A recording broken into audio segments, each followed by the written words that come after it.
আমি এমন এক হতভাগা ভাই, সেই ভাই নিজের ভাইয়ের কবরের সন্ধান বের করতে পারি নাই, আমার ভাইয়ের শেষ জায়গাটুকু দেখতে পারি নাই, আমার ভাইয়ের লাশটাও আর ফিরে নাই। আমার ভাই 18 জুলাই বাসার থেকে বের হয়েছে, আর ফিরে নাই, আমার ভাইয়ের লাশটাও ফিরে নাই, আমার ভাইয়ের শেষ জায়গাটুকু দেখতে পারি নাই, এবং এক মুঠো মাটিও কবর দিতে পারি নাই পরিবারের কেউ।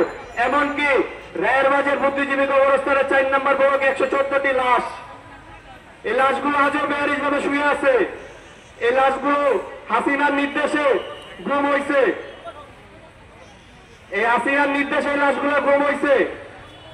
তো এই অন্তর্বর্তীকালের সরকার যারা আমাদেরকে আজও আশ্বাস দিতেছে আমাদের লাশগুলো ডিএনএ প্রক্রিয়ার মাধ্যমে আমাদের ফ্যামিলিকে দিবে, কিন্তু আসলে কিছুই না।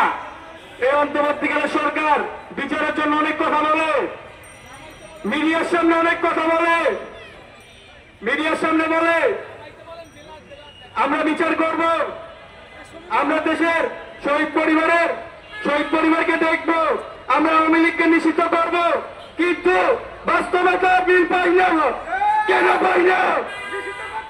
আওয়ামী লীগের নিষিদ্ধ চাই, 1, 2, 3 চাই, আওয়ামী লীগের নিষিদ্ধ চাই, 1, 2, 3 চাই, আওয়ামী লীগের নিষিদ্ধ চাই।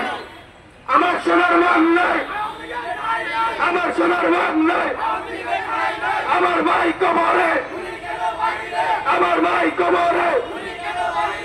এই অন্তর্বর্তীকালীন সরকারকে একটা বার্তা দিতে চাই, বলতে চাই, এই অন্তর্বর্তীকালীন সরকার এবং বাংলাদেশে বাংলাদেশে এখন বিভিন্ন রাজনৈতিক দল আছে, তাদেরকে বলতেছি যে আওয়ামী লীগের নিষিদ্ধের জন্য আপনারা আমাদের সাথে একমত হন।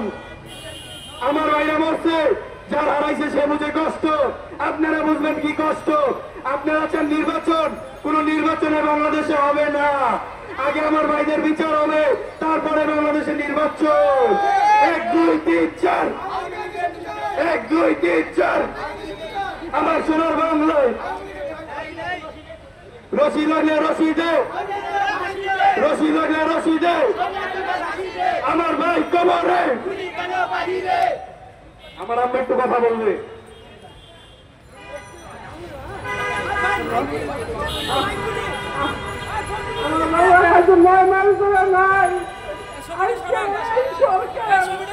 আমার খবর